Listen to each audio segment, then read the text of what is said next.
Cambridge Assessment International Education. Cambridge IGCSE examination in Urdu as second language. Paper 2 listening. Turn over now. مشق number 1 سوال number 1 تا 8 سوال number 1 تا 8 کے لیے آپ 8 مختلف حصے سنیں گے۔ ہر سوال کا جواب کتاب میں دی گئی لائن پر تحریر کیجیے۔ آپ کا جواب مختصر ہونا چاہیے۔ آپ ہر حصے کو 2 بار سنیں گے۔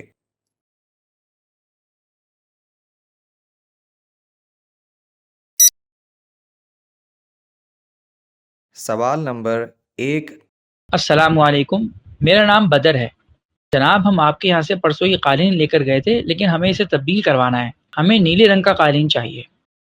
بدر صاحب، یہ رنگ تو بہت اچھا ہے، زیادہ تر لوگ اسی کو پسند کرتے ہیں۔ آپ ٹھیک کہہ رہے ہیں، مگر یہ رنگ ہمارے فرنیچر اور پردوں کے مطابق نہیں، اور پیمائش کے لحاظ سے بھی ہمیں اس سے بڑا قالین چاہیے۔ جی بہت اچھا، لیکن دوسرا قالین تھوڑا سا مہنگا ہوگا۔ کوئی بات نہیں، آپ دکھائیے۔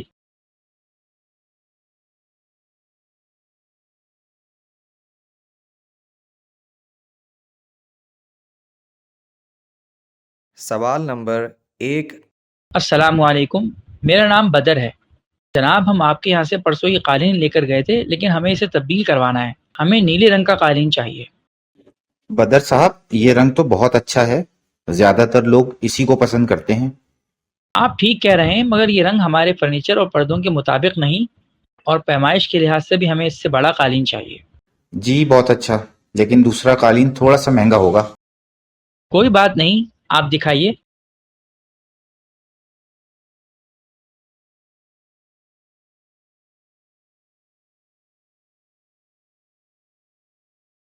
سوال نمبر 2۔ حسن، اس دفعہ تو بہت دنوں بعد ملاقات ہو رہی ہے۔ ہاں یہ تو ہے، آج کل ہر شخص ہی بہت مصروف ہے۔ وہ کسی زمانے میں ہماری جو محفلیں ہوا کرتی تھیں وہ تو ختم ہی ہو کر رہ گئیں۔ ہاں، اب تو ایک گھر میں رہنے والے 4 لوگوں کے پاس بھی ایک دوسرے سے ملنے کا وقت نہیں۔ یہ جو موبائل نام کا ایک بے جان آلہ ہے نا، اس نے سب کچھ ہی چھین لیا ہے۔ ہاں، اس میں کوئی شک نہیں کہ اس موبائل اور میڈیا کی وجہ سے ہم سے ہماری محفلیں چھن گئی ہیں، لیکن ابھی بھی کچھ لوگ ہیں جو اپنی روایات کو زندہ رکھے ہوئے ہیں۔ یہ تو ہے، اس کا مطلب ہے کہ ہمیں اپنی سماجی زندگی پر نظر ثانی کرنے کی ضرورت ہے۔ ہاں بالکل۔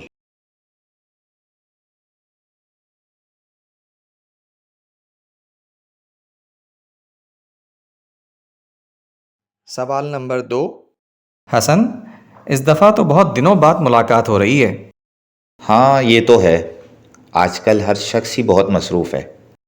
وہ کسی زمانے میں ہماری جو محفلیں ہوا کرتی تھیں وہ تو ختم ہی ہو کر رہ گئیں۔ ہاں، اب تو ایک گھر میں رہنے والے 4 لوگوں کے پاس بھی ایک دوسرے سے ملنے کا وقت نہیں۔ یہ جو موبائل نام کا ایک بے جان آلہ ہے نا، اس نے سب کچھ ہی چھین لیا ہے۔ ہاں، اس میں کوئی شک نہیں کہ اس موبائل اور میڈیا کی وجہ سے ہم سے ہماری محفلیں چھن گئی ہیں، لیکن ابھی بھی کچھ لوگ ہیں جو اپنی روایات کو زندہ رکھے ہوئے ہیں۔ یہ تو ہے، اس کا مطلب ہے کہ ہمیں اپنی سماجی زندگی پر نظر ثانی کرنے کی ضرورت ہے۔ ہاں بالکل۔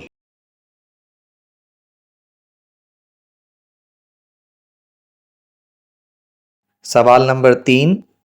السلام علیکم، کیا حال ہے رضیہ باجی؟ ہم سب ٹھیک ہیں۔ اچھا کیا تم نے فون کر لیا، میں فون کرنے ہی والی تھی۔ وہ ایمپوریم مال میں کتابوں کی نمائش لگی ہے، تمہارے بھائی جان کا پروگرام ہے اس ہفتے جانے کا۔ وہ کہہ رہے تھے کہ تم لوگ بھی آ جاتے تو اچھا ہوتا۔ یہ تو بہت اچھی بات ہے، ہمیں بھی بچوں کے لیے کتابیں لینی ہیں۔ اچھا ہے، بچے اپنی پسند کی کتابیں لے لیں گے۔ کتب بینی کی عادت تو بچوں میں ختم ہو کر ہی رہ گئی ہے۔ بچوں کے پاس اگر کتابیں ہوں تو ہمیں امید رکھنی چاہیے کہ وہ پڑھیں گے بھی۔ ہمارے بچپن میں تو کوئی دن ایسا نہیں ہوتا تھا جب ہم کتابیں نہ پڑھتے ہوں۔ باجی، آپ کو تو یاد ہوگا کہ بچپن میں ہمیں سالگرہ پر کتابوں کا ہی تحفہ ملتا تھا، بلکہ اکثر پڑھے لکھے گھروں میں یہ رواج تھا کہ مختلف مواقعوں پر کتابوں کے تحائف دیے جاتے تھے۔ کتاب کے اندر ایک زندگی چھپی ہوتی تھی۔ اس لیے زندگی کے بارے میں علم حاصل کرنے کے لیے کتاب کا مطالعہ بہت ضروری ہے۔ تو طے پایا کہ ہم اس ہفتے میں کتب میلے ضرور جائیں گے۔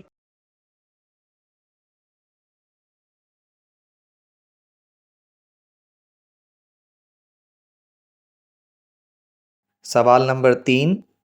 السلام علیکم، کیا حال ہے رضیہ باجی؟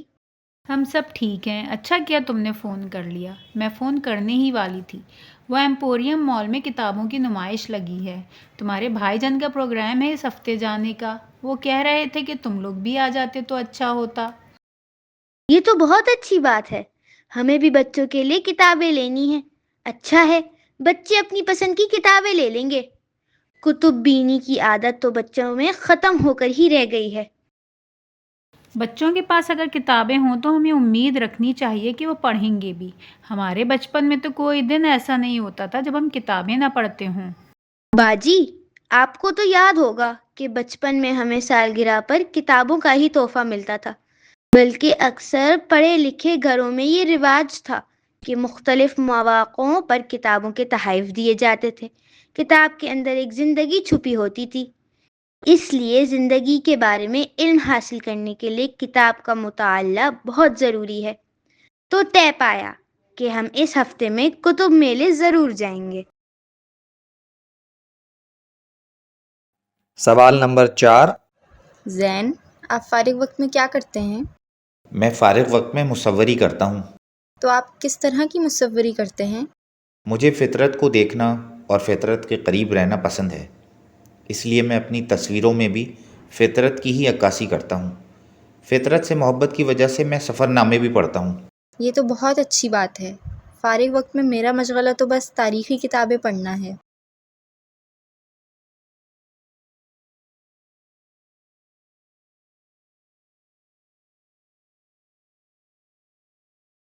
سوال نمبر 4۔ زین، آپ فارغ وقت میں کیا کرتے ہیں؟ میں فارغ وقت میں مصوری کرتا ہوں۔ تو آپ کس طرح کی مصوری کرتے ہیں؟ مجھے فطرت کو دیکھنا اور فطرت کے قریب رہنا پسند ہے، اس لیے میں اپنی تصویروں میں بھی فطرت کی ہی عکاسی کرتا ہوں۔ فطرت سے محبت کی وجہ سے میں سفر نامے بھی پڑھتا ہوں۔ یہ تو بہت اچھی بات ہے۔ فارغ وقت میں میرا مشغلہ تو بس تاریخی کتابیں پڑھنا ہے۔ سوال نمبر 5۔ خواتین و حضرات توجہ فرمائیے، ہم کچھ ہی دیر میں اسلام آباد ایئرپورٹ پر اترنے والے ہیں۔ آپ سے گزارش ہے کہ اپنے حفاظتی بند باندھ لیجئے اور نشست کی پشت سیدھی کر لیجئے۔ اپنی نشستوں کے بالائی خانے سے اپنا سامان اس وقت تک نہ نکالیے جب تک آپ کو حفاظتی بند کھولنے کے لیے نہ کہا جائے۔ اگر آپ کے کھانے کی ٹرے کھلی ہے تو اسے صحیح طریقے سے بند کر لیجئے۔ اس بات کا دھیان رکھیے کہ لینڈنگ کے وقت کھڑکی کے پردے کھلے ہوں۔ جن مسافروں کو ویل چیئر کی ضرورت ہے وہ اپنی نشستوں پر ہی تشریف رکھیں۔ سب مسافروں کے اترنے کے بعد انہیں ویل چیئر فراہم کر دی جائے گی۔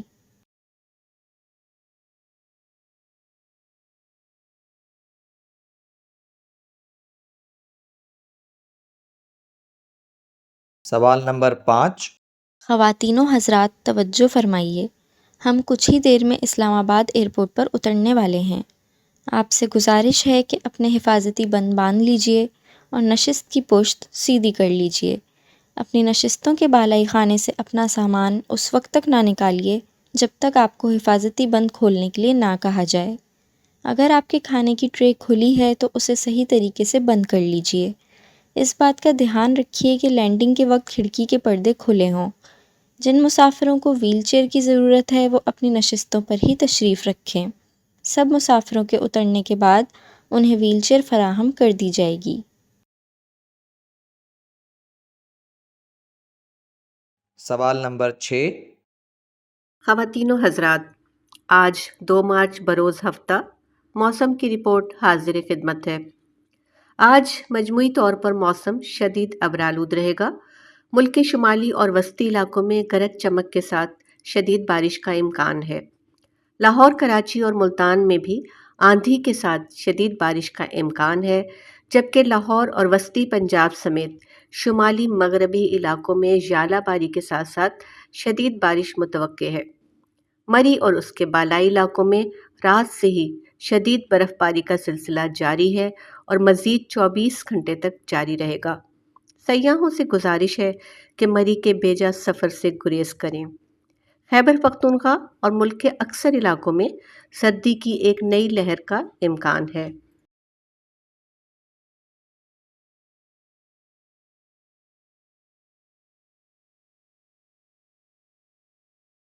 سوال نمبر 6۔ خواتین و حضرات، آج 2 مارچ بروز ہفتہ موسم کی رپورٹ حاضر خدمت ہے۔ آج مجموعی طور پر موسم شدید ابرآلود رہے گا۔ ملک کے شمالی اور وسطی علاقوں میں گرج چمک کے ساتھ شدید بارش کا امکان ہے۔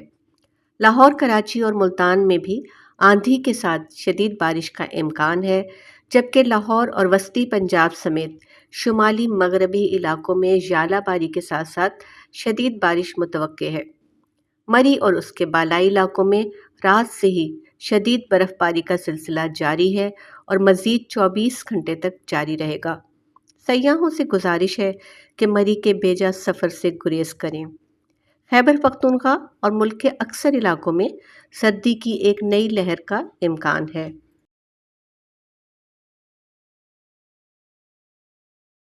سوال نمبر 7۔ میرا نام عبداللہ ہے اور میں آپ کے اسکول میں اپنی بیٹی کا داخلہ کروانا چاہتا ہوں۔ کیا آپ بتا سکتی ہیں کہ نرسری کے لیے عمر کی کیا حد ہے؟ آپ 3 سال کی عمر کے بچے کو یہاں داخل کروا سکتے ہیں۔ کیا آپ کے یہاں اسکول کی طرف سے بچوں کو گھر سے لانے اور لے جانے کا انتظام موجود ہے؟ جی، ہمارے اسکول کی اپنی بسیں موجود ہیں جن کے ذریعے ہم بچوں کو گھر سے اسکول لانے اور گھر چھوڑنے کی سہولت فراہم کرتے ہیں، لیکن اس کے لیے آپ کو علیحدہ معاوضہ ادا کرنا ہوگا۔ کیا آپ کے اسکول میں بچوں کو کراٹے کی تربیت بھی دی جاتی ہے؟ جی بالکل، ہمارے یہاں کراٹے کی تربیت بھی دی جاتی ہے، لیکن یہ تربیت صرف 3 ماہ کی دی جاتی ہے تاکہ بچوں کا تعلیمی نقصان نہ ہو۔ جی شکریہ۔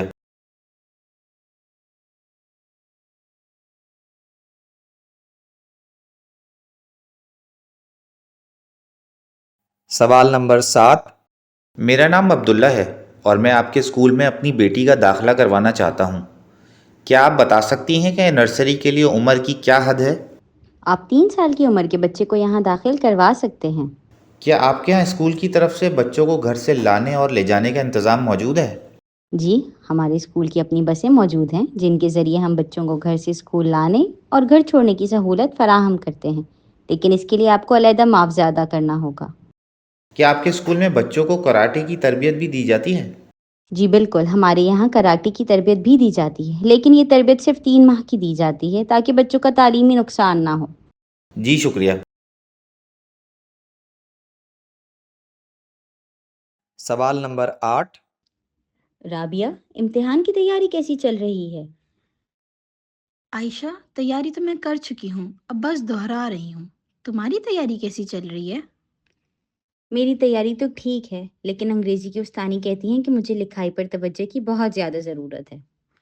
بات تو ٹھیک ہے، لکھائی پر توجہ تو بہت ضروری ہے۔ خراب لکھائی کا اثر سارے مضامین پر پڑتا ہے، کیونکہ اردو کے علاوہ باقی سارے مضامین تو انگریزی میں ہی ہیں۔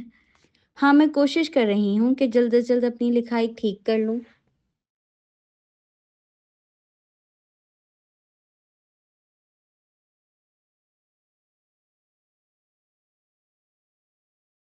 سوال نمبر 8۔ رابعہ، امتحان کی تیاری کیسی چل رہی ہے؟ عائشہ، تیاری تو میں کر چکی ہوں، اب بس دہرا رہی ہوں۔ تمہاری تیاری کیسی چل رہی ہے؟ میری تیاری تو ٹھیک ہے، لیکن انگریزی کی استانی کہتی ہیں کہ مجھے لکھائی پر توجہ کی بہت زیادہ ضرورت ہے۔ بات تو ٹھیک ہے، لکھائی پر توجہ تو بہت ضروری ہے۔ خراب لکھائی کا اثر سارے مضامین پر پڑتا ہے، کیونکہ اردو کے علاوہ باقی سارے مضامین تو انگریزی میں ہی ہیں۔ ہاں، میں کوشش کر رہی ہوں کہ جلد از جلد اپنی لکھائی ٹھیک کر لوں۔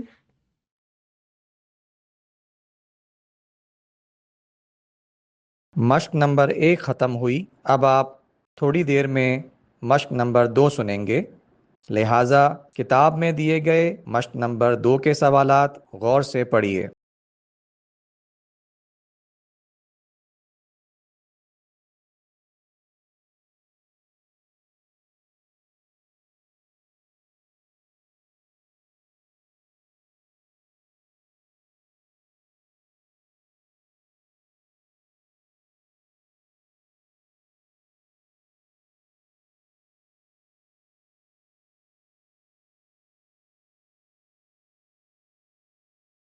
مشق نمبر 2 سوال نمبر 9 قلعہ بالا حصار کے بارے میں آپ ایک رپورٹ سنیے اور کتاب میں دیے گئے جملوں کی خالی جگہوں کو 1 یا 2 الفاظ لکھ کر جملے مکمل کیجیے۔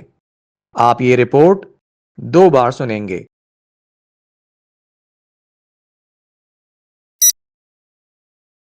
پاکستان کا شاید ہی کوئی شہر ایسا ہو جہاں تاریخی عمارت یا تاریخی مقام موجود نہ ہو۔ پاکستان کے صوبے خیبر پختونخوا کا دارالحکومت پشاور بھی اپنی کئی تاریخی مقامات کی وجہ سے مشہور ہے۔ انہی میں سے ایک یہاں کا مشہور قلعہ بالا حصار بھی شامل ہے۔ بالا حصار کے معنی اونچی جگہ پر موجود قلعے کے ہیں۔ مشہور تاریخ دان حسین خان کے مطابق اس قلعے کو یہ نام مشہور بادشاہ تیمور شاہ درانی نے دیا۔ یہ قلعہ کب وجود میں آیا یا اسے کس نے تعمیر کیا، اس حوالے سے کوئی حتمی رائے نہیں دی جا سکتی۔ ایک چینی سیاح ہیون سانگ نے بھی اس قلعے کا ذکر کیا ہے، جس نے 7ویں صدی عیسوی میں بر صغیر پاک و ہند کا سفر کیا۔ مختلف روایات کے مطابق یہ قلعہ محمود غزنوی کے دور میں بھی موجود تھا۔ یہ قلعہ بھی دیگر قلعوں کی طرح مختلف ادوار میں بنتا سنورتا رہا۔ مختلف حکمران اپنی ضرورت کے مطابق اس میں تبدیلیاں لاتے رہے۔ مشہور مغل بادشاہ ظہیر الدین بابر نے بھی اپنی مشہور کتاب تذکرہ بابری میں بھی اس قلعے کا ذکر کیا ہے، جس سے اندازہ ہوتا ہے کہ یہ قلعہ کتنی اہمیت کا حامل رہا ہے۔ یہ قلعہ پشاور کے شمال مغربی حصے میں ایک ٹیلے پر بنا ہوا ہے۔ کسی زمانے میں یہ شہر کے باہر ہوگا، لیکن اب یہ پشاور شہر کے اندر ہے اور شہر کے حسن کا باعث ہے۔ یہ قلعہ ایک مضبوط فصیل کے حصار میں ہے اور ایک پختہ سڑک اس کے اندر تک جاتی ہے۔ اس قلعے میں موجود عمارتوں میں کئی ادوار کے طرز تعمیر نمایاں ہیں۔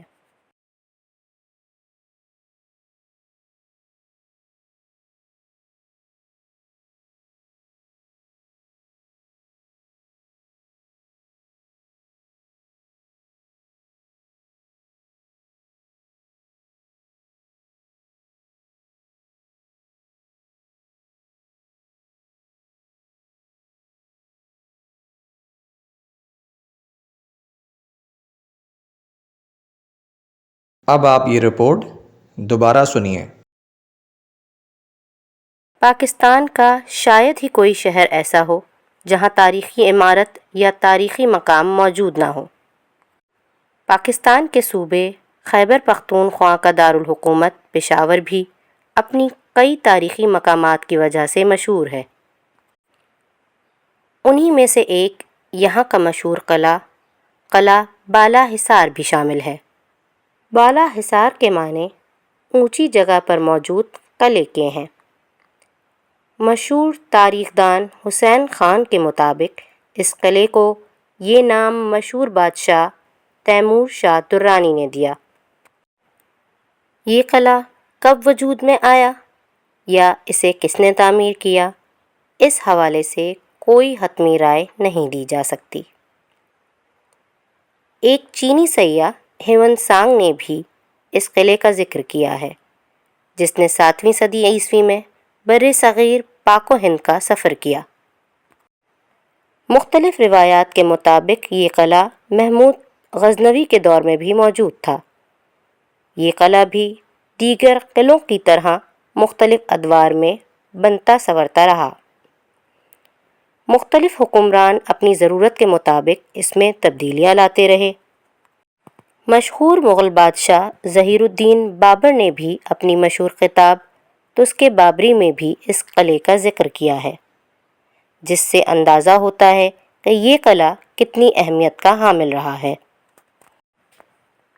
یہ قلعہ پشاور کے شمال مغربی حصے میں ایک ٹیلے پر بنا ہوا ہے۔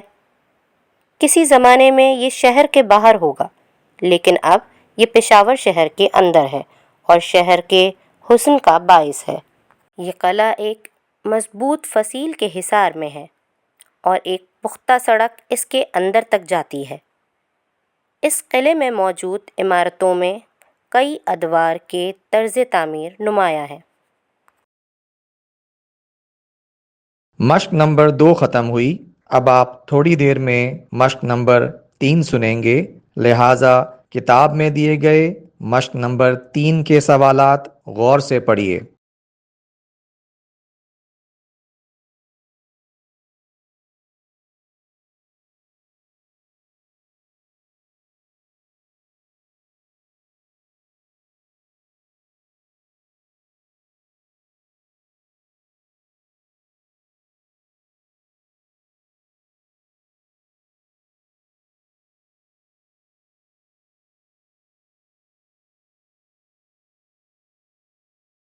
مشق نمبر 3، سوال نمبر 10۔ آپ فلموں کی اقسام سے متعلق 6 لوگوں کی گفتگو سن رہے ہیں۔ کتاب میں دی گئی ہر شخص کی رائے کو انگریزی حروف A تا G سے ظاہر کیا گیا ہے، لہٰذا ہر شخص کی رائے کا صحیح حرف A تا G اس کے درست خانے میں لکھیے۔ یاد رکھیے، انگریزی کے ہر حرف کا استعمال صرف ایک بار کیا جائے گا۔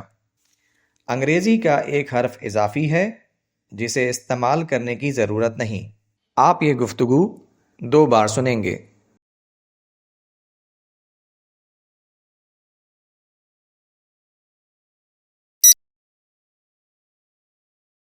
پہلی رائے، مجھے تو مزاحیہ فلمیں پسند ہیں۔ مزاحیہ فلمیں زندگی سے بھرپور ہوتی ہیں۔ یہ زندگی کا ایک خوشگوار رخ دکھاتی ہیں اور انسان کو صحیح معنوں میں تفریح کا موقع فراہم کرتی ہیں۔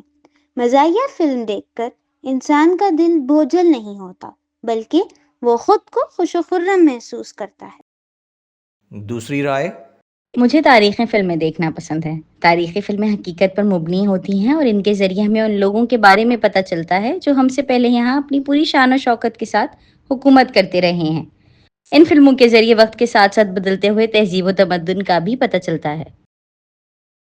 تیسری رائے، مجھے تو سائنس فکشن پر مبنی فلمیں پسند ہیں جن میں نت نئی ایجادات کے بارے میں بتایا جاتا ہے۔ دراصل یہی فلمیں نئی ایجادات کی سوچ بھی پیدا کرتی ہیں۔ یہ فلمیں انسان کی سائنسی اور تخلیقی صلاحیتوں کو اجاگر کرتی ہیں اور انسان کو تجزیاتی سوچ کا حامل بناتی ہیں، بلکہ میں تو کہوں گی کہ یہ فلمیں انسان کی ذہنی صلاحیت کو بڑھاتی ہیں۔ چوتھی رائے، کارٹون فلمیں ہی ایسی فلمیں ہیں جو انسان کو صحیح تفریح فراہم کرتی ہیں۔ یہ انسان کو اس کے بچپن میں لے جاتی ہیں جس میں اسے کسی قسم کا کوئی دکھ، غم یا کوئی پریشانی نہ تھی۔ یہ فلمیں معصوم دور کی معصوم فلمیں ہوتی ہیں اور انسان کو معصومیت کی طرف لے جاتی ہیں۔ پانچویں رائے، مجھے تو تجسس پر مبنی ڈراؤنی فلمیں پسند ہیں۔ کمرے کی روشنی بند کر کے ان فلموں کو دیکھنے کا اپنا ہی مزہ ہے۔ ان فلموں کو دیکھتے ہوئے انسان کسی ایسی دنیا میں چلا جاتا ہے جس کا ہماری دنیا سے کوئی تعلق نہیں ہوتا۔ خوف اور دہشت کی حامل ان فلموں میں ہمیں نئی سے نئی مخلوق سے ملنے کا موقع ملتا ہے۔ چھٹی رائے، فلمیں وہ جو معاشرے کی عکاسی کرتی ہیں اور حقیقت پر مبنی ہوتی ہیں۔ ان فلموں میں ہم اپنی معاشرت کے نئے نئے روپ اور رخ دیکھتے ہیں۔ ان فلموں کے ذریعے معاشرے کے وہ پہلو بھی ہمارے سامنے آتے ہیں جو ہماری نظروں سے اوجھل ہوتے ہیں۔ ان فلموں کی وجہ سے ہمارے اندر محبت اور ہمدردی کے جذبات پیدا ہوتے ہیں، جبکہ ہمارے اندر رواداری، برداشت اور حسن سلوک کی اقدار بھی پیدا ہوتی ہیں۔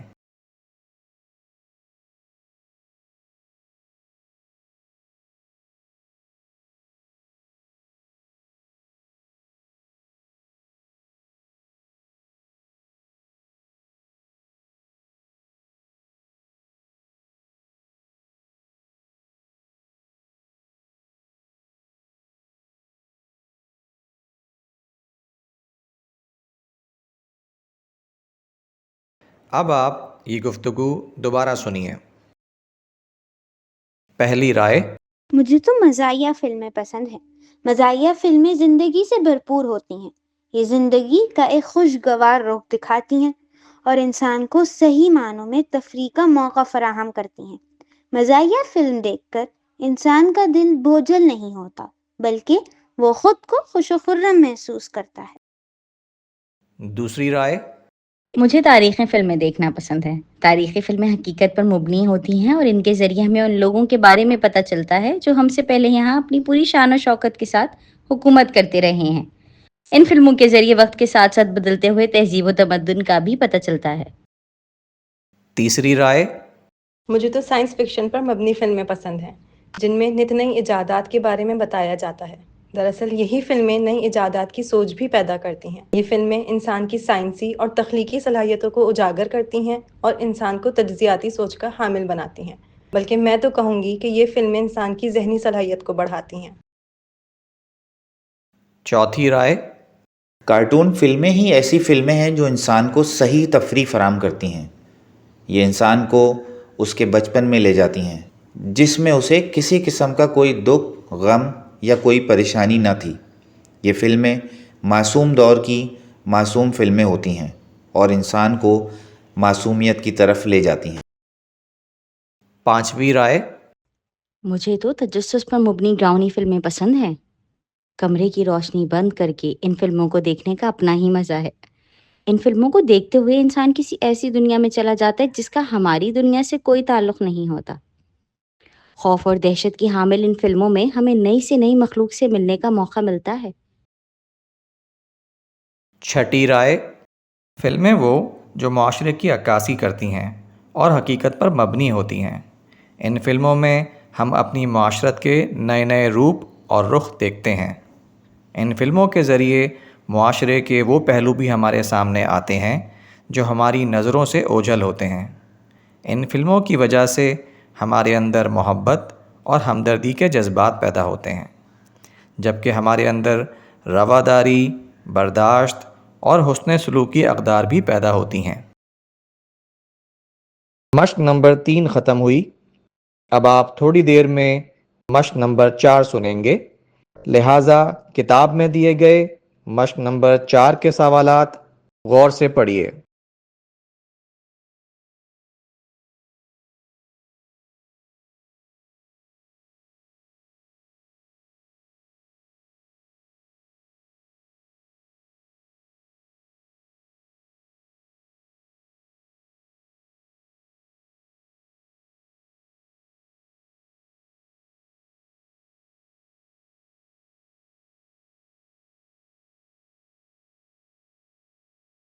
مشق نمبر 4، سوال نمبر 11 تا 18۔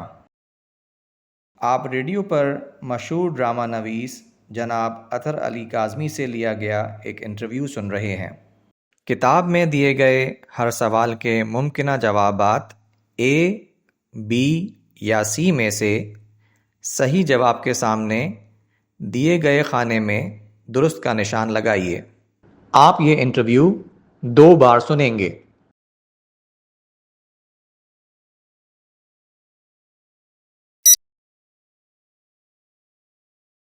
آج ہمارے درمیان مشہور ڈرامہ نویس جناب اطہر علی کاظمی موجود ہیں۔ ہم انہیں اپنے اس پروگرام میں خوش آمدید کہتے ہیں۔ السلام علیکم کاظمی صاحب۔ وعلیکم السلام جی۔ کاظمی صاحب، اپنے بچپن کے بارے میں کچھ بتائیے اور یہ بھی بتائیے کہ یہ لکھنے لکھانے کا شوق کب ہوا؟ میرا بچپن بھی ویسے ہی گزرا جیسے دوسرے بچوں کا گزرتا ہے، پڑھائی لکھائی اور کھیل کود۔ میرے والد صاحب کا تعلق شعبہ طب سے تھا، لیکن انہیں شاعری کا بہت شوق تھا اور باقاعدہ طور پر مشاعروں میں شرکت فرماتے تھے۔ اس لیے گھر کا ماحول قدرتی طور پر ادبی سا بن گیا۔ آپ یوں سمجھیں کہ ہمارے گھر میں ادب کی حکمرانی تھی۔ تو آپ کے تو گھر میں اچھا خاصا مشاعرہ ہوتا ہوگا؟ نہیں، مشاعرہ تو نہیں ہوتا تھا، لیکن کتابیں بہت تھیں۔ جماعت ششم میں ہمارے والد صاحب نے ہمیں دیوان غالب تھما دیا تھا۔ جہاں تک مشاعروں کا تعلق ہے تو میں شاید جماعت چہارم میں ہوں گا جب میں نے والد صاحب کے ساتھ پہلے مشاعرے میں شرکت کی۔ لکھنے لکھانے کا شوق کیسے اور کب ہوا؟ مجھے بچپن میں ہی تقریر کرنے کا شوق تھا۔ بچپن میں تو والد صاحب ہی تقاریر لکھ کر دیتے تھے، لیکن بعد میں نے خود تقاریر لکھنا شروع کر دی۔ میرا خیال ہے کہ جماعت ہشتم میں نے پہلی تقریر لکھی تھی. پھر اسکول کے میگزین کے لیے کہانیاں لکھنا شروع کر دیں، جس میں مجھے اساتذہ اور طالب علم ساتھیوں سے کافی داد ملتی، جس سے آگے بڑھنے کا حوصلہ ملا. یہی وجہ تھی کہ جماعت دہم میں اپنے اسکول میگزین کا مدیر مقرر ہو گیا. تو ڈرامہ لکھنے کا آغاز کب ہوا؟ ڈرامے کی طرف آنا بس ایک اتفاق ہی تھا. ہمارے کالج میں سالانہ ڈرامہ ہونا تھا، تو میرے استاد نے مجھے حکم دیا کہ آپ ڈرامہ لکھیں، اور ڈرامہ بھی مزاحیہ ہونا چاہیے. مرتا کیا نہ کرتا سر پکڑ کر بیٹھ گیا، اور ایک ہفتے کی ریاضت کے بعد ایک ڈرامہ لکھنے میں کامیاب ہو گیا. اس ڈرامے کا نام تھا حضرت غالب لاہور میں. اس ڈرامے میں نے خود بھی اداکاری کی. یہ ڈرامہ بہت کامیاب رہا اور ہمیں بہت داد ملی. بڑے کینوس پر کس طرح منتقل ہوئے؟ ہمارے شہر میں ایک تھیٹر تھا، وہاں آنا جانا شروع کیا اور اس کے لیے ڈرامے لکھے جو معاشرتی نوعیت کے ہوتے تھے. کاظمی صاحب، آپ اس حوالے سے ہمارے سننے والوں کو کیا پیغام دینا چاہیں گے، خاص طور پر ہمارے نوجوان سامعین کو؟ میرے خیال میں محنت وہ کنجی ہے جو کامیابی کے سارے تالے کھولتی چلی جاتی ہے. دوسری چیز جو بہت اہم ہے وہ کتاب سے دوستی ہے. کتاب کبھی ساتھ نہیں چھوڑتی، ہمیشہ اپنے ہونے کا ثبوت دیتی ہے. آپ کا بہت شکریہ، آپ نے ہمیں اتنی اہم معلومات سے نوازا اور اپنی بے پناہ مصروفیات میں سے وقت نکالا. میں آپ کا اور آپ کے ادارے کا شکر گزار ہوں کہ آپ نے یہاں آنے کا موقع دیا.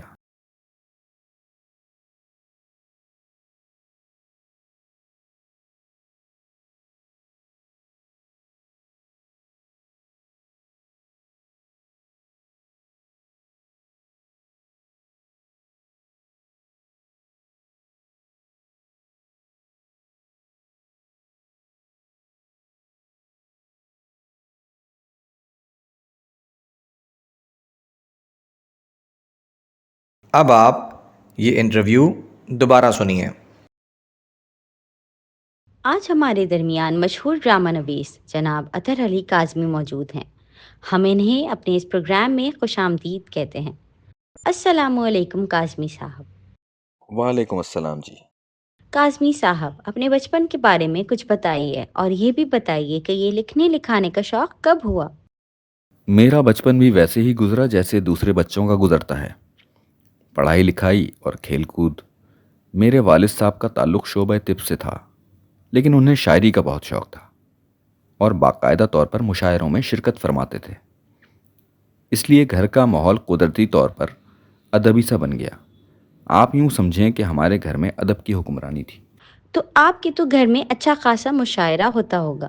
نہیں، مشاعرہ تو نہیں ہوتا تھا، لیکن کتابیں بہت تھیں. جماعت ششم میں ہمارے والد صاحب نے ہمیں دیوان غالب تھما دیا تھا.